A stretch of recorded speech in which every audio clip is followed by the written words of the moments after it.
And it is because what they believe in is evil is okay. They believe in the doctrine of evil. People in Israel, I would say, like this idea is when I see what's happening in Gaza, I'm like, how can you as a human be okay? I don't care about your religion. I don't care about your philosophy. It's like, how do you look at this? Assalamu alaikum, brothers and sisters. Hope you're doing well. Have you ever noticed how the world we live in is gradually getting more evil and demonic? The level of inhumanity and criminal mentality is no longer limited to minor offenders. It has now become the primary guiding principle of even world leaders.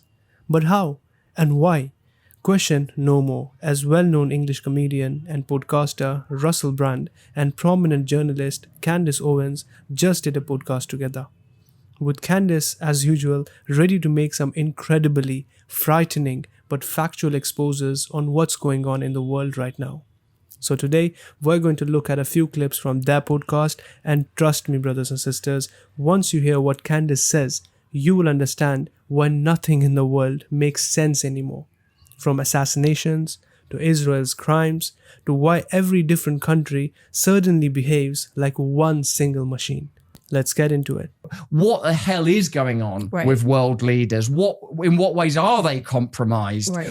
So I guess in the end, something that Whitney Webb, who I'm sure you agree is a pretty bloody good journalist, would say is, where is the corroboration? What are we seeing that's indefatigable? What are we seeing in the case of were Israel involved in the assassination of Charlie Kirk? Is there some connection to Israel? Do you think the nationhood of Israel is fundamental in even issues as seemingly diffuse and only really connected through you, and you being the person that's reported on them, as Brigitte Macron's true identity and Charlie Kirk's murder? Do you think these things are connected? Yes, I think it's all connected. And I think in many ways we already live in this sort of one world government system. Maybe it's two world.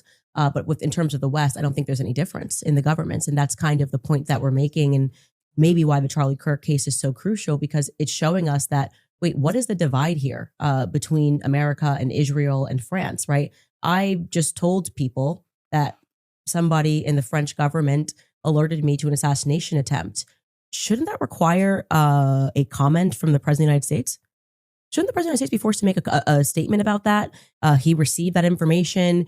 Wouldn't you think it was the most viral global story for 3 days, and the White House has chosen not to comment? What does that signal to the population?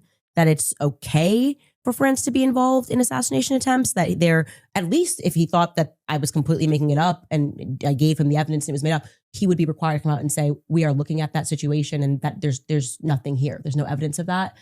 They're doing none of that. And that should alarm people. That should very, very much alarm people. I believe that there is some truth to what David Icke has said and what Alex Jones has said. People before them have said that there has been these dark, demonic, satanic cults. It's the reason why I started my book club, because I needed to understand where this was coming from in the only way that it can make sense, which is that these people are being guided by a theology, right? This goes back to one of the more brilliant things that my husband said right when we, I guess you could say we dated for 18 days, but I was like, why did you read theology at Oxford? Like, what a boring subject. And he said, everything is theology.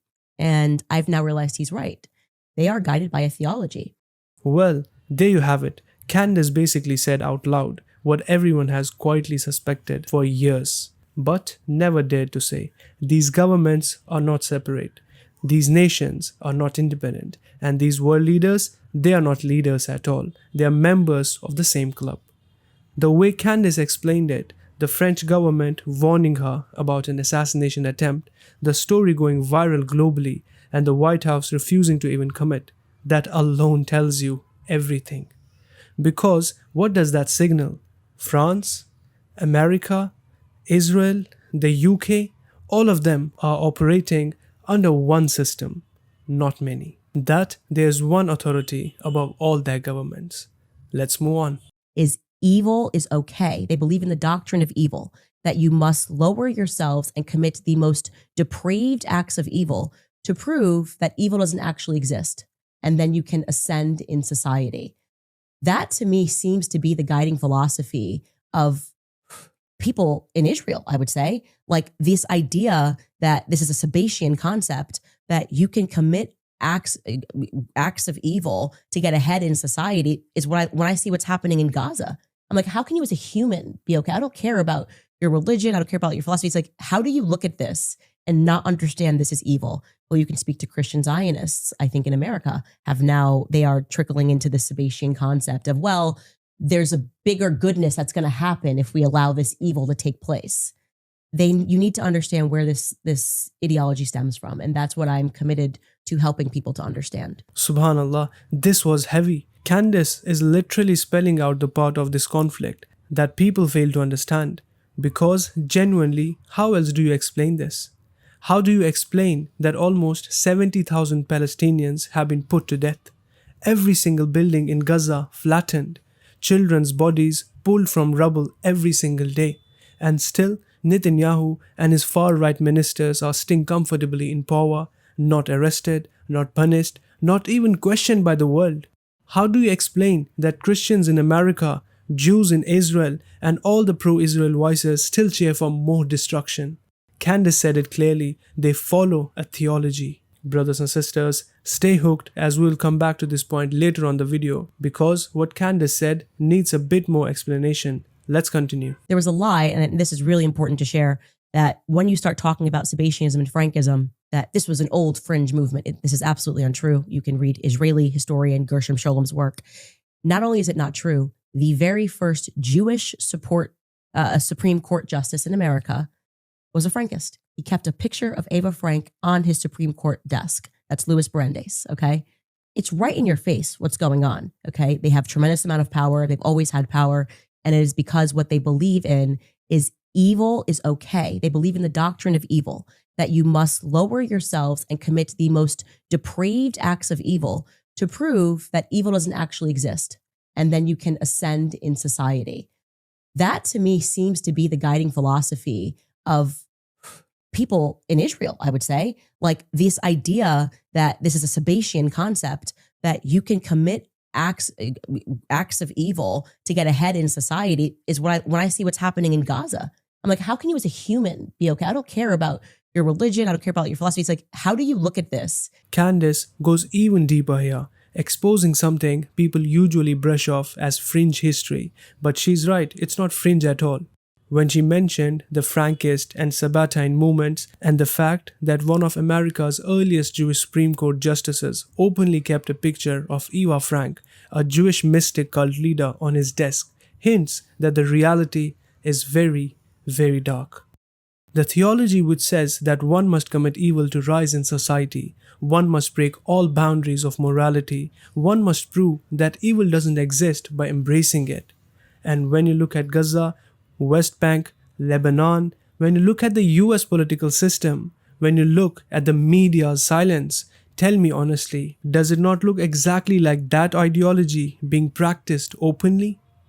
Everything happening in Palestine, everything Israel is doing, everything the US is shielding, it all reflects a worldview that says, do the worst evil imaginable and it will only elevate you. Candace basically confirmed that this theology is very much alive, especially in Israel and the closest allies. So yeah, this podcast wasn't just insightful, it was terrifying. Russell Brand asked the questions, but Candace Owens delivered answers that explain almost everything we are witnessing today. Russell Brand, however, didn't seem to be convinced a lot. He himself is accused of siding with the Israelis while trying to fool that he's a pro-Palestinian. Who knows, he also falls in the same category of people whom Candace is describing. What Candace said was absolutely true. Israel is committing war crimes after war crimes, grabbing more territory day by day. But what does the world do? Nothing. Not even one Western nation dares to hold them accountable. It becomes painfully obvious there's only one real government of the West, the government of Israel. There was one aspect that Candace missed, however, and that is the purpose for adopting this ideology, which is the arrival of the Jewish Messiah, the Antichrist, and the completion of the Greater Israel Project. And thus, what's happening is not just politics, it is theology, a very dark one. So what do you think about this expose by Candace? Let us know your thoughts in the comment section below. I would love to hear from you. If you like this video, hit the thumbs up button, subscribe to the channel, share this video with your family and friends. Until next time, Assalamu alaikum.